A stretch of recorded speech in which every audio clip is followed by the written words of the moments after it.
Guys, welcome to the first episode of the podcast. Just going to talk about some of the fights coming up this weekend. I believe Saturday is UFC Vegas 70. So we'll go ahead and start with the main event there. It is Superman Ryan Spann against Nikita Krylov.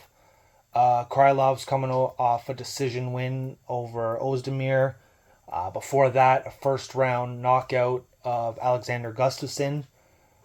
Uh, that was pretty nice. It wasn't bad. Nikita Krylov, I believe he's ranked number 8 right now, or 7 possibly. Ryan Spann, though, he is coming off a first round knockout of Dominic Reyes at the end of the year last year. Before that, it was a first round submission. If I was a betting man, I'd bet that this fight is not going to go the distance. I was super impressed with Ryan Spann and that knockout of Dominic Reyes, and based on that performance, I'm going to go ahead and say that Ryan Spann takes the main event. In the co-main, we have Andre Muniz versus Brendan Allen. Muniz only fought once last year with a win over Uriah Hall, which wasn't all that impressive, and has only fought 5 times since 2019, so it hasn't been all that active. And Brendan Allen had 3 fights in 2022, 2 submission wins, and 1 by decision, with his last fight being a first round submission. Based on activity and performance, I'm going to pick Brendan Allen for that one. We go a little bit further down the card now. We have Montana De La Rosa. She only fought once in 2022. It was a loss. In 2021, she only had 2 fights, one of which was a knockout win and the other a draw. Not all that impressed, to be honest. I think she's more of a tune-up fight for the winner of the Ultimate Fighter 23, undefeated at 9-0, the returning Tatiana Suarez. Her last fights, 3 fights, being a first round submission over Alexa Grasso, who's about to fight the champ Valentina Shevchenko next weekend. A knockout of former champ Carla Esparza, and in 2019 she had a unanimous decision win over Nina Nunes, who is the wife of champ Amanda Nunes. Suarez has been out since 2019 with some injuries, but when she was healthy, she was running through everything and everyone with ease. I know it's been 4 years and she probably got some rust, but I wouldn't be surprised if we see the same Suarez as we saw 4 years ago. So for that reason, I'm going to go with her. And she is a negative 800 betting favorite. So, I mean, everybody's going with her. It's pretty much a lock. One more fight I want to mention. It's further down. It's on the prelims. It's Canadian Jasmine Yazaventovis. I probably butchered that, but you'll get it.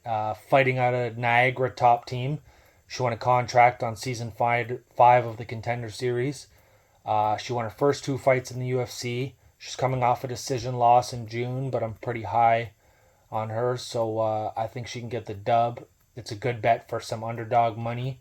She's facing Gabriela Fernandez, who's making her UFC debut. She's a former LFA champion, but I'm going to go ahead and stick with the Canadian on this one. That's all I have for the UFC. So let's talk about Sunday. Tommy Fury against Jake Paul. Tommy Fury obviously comes from the great fighting family dynasty, the Fury family. Most famously, his brother, heavyweight champ Tyson Fury.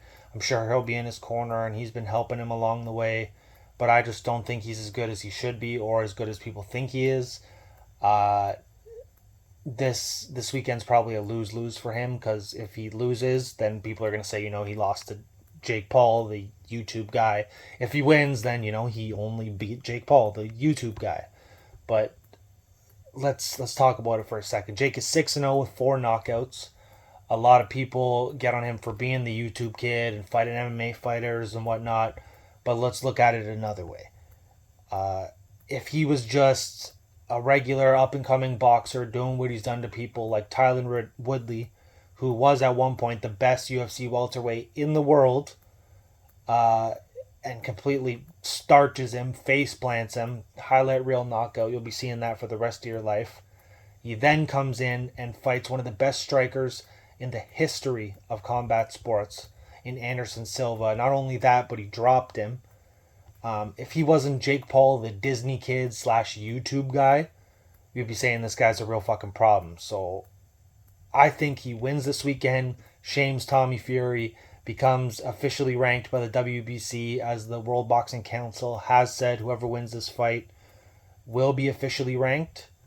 So, that's all I have for today. Again, I don't know if my opinion matters, but if I was a betting man, take Ryan Spann, Brendan Allen, Yasmin Yazaventovis, and Jake Paul. Maybe one day I'll come up with a name for this and do it properly, but for now, this is all I got for you if you made it this far. Thanks for listening. Please like, subscribe, and share. Tell me what you did or didn't like in the comments, or if there's something you want to hear about. Thanks, guys. Thanks for listening.